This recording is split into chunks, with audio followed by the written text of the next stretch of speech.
Welcome to another episode of Millennial Investing Explained. Here's today's question. I think that's one of the big disadvantages of equity crowdfunding is anybody can invest, and there are limits on how much they can invest. But if anyone can invest and they invest too much, they can get in a predicament and they'll be coming knocking on your door to get that money back. And there is a window in which they can get that back, which makes it difficult for the raise. But after that, that money's locked up till there's some sort of a liquidity event. What does that period look like where they can get their money back? So that's probably the biggest shocker I have in this equity crowdfunding thing. Blew my mind. So I had been told, and research showed the average across all platforms was about 5, maybe 10% churn on investors. I was always under the understanding that you had 48 hours to withdraw your money.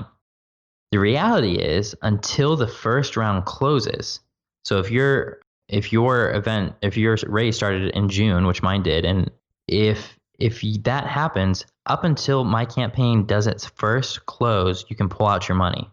The first person in put in $16,000, the very first investment we got on WeFunder.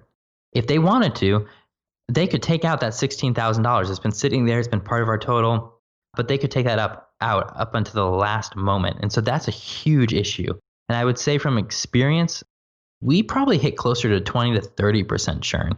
So we've lost a substantial amount of money in this sort of bailout type environment. So it's part of the thing that the government has put in place so that someone that realizes they invest too much or new information comes, there's still a little bit of leeway, but that's a pretty difficult thing. So I would say keep your campaign as short as you can, really focus on hitting hard as quick as possible, close your first tranche as quickly as possible. There are minimums, so you have to hit that minimum. But as soon as that's close it, bring in the money.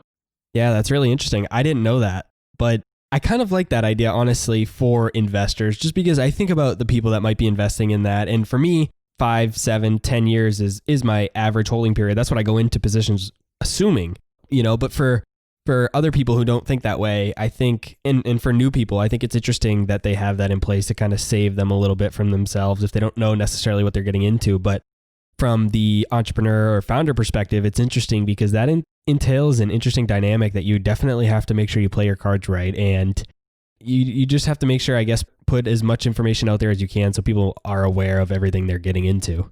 Absolutely.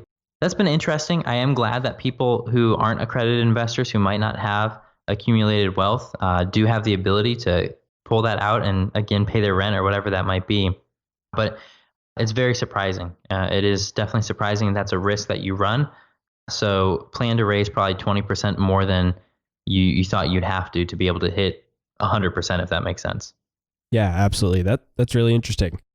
That's all for this episode of Millennial Investing Explained. Be sure to follow me on Instagram, Twitter, and Facebook, or subscribe to our YouTube channel to get even more free content.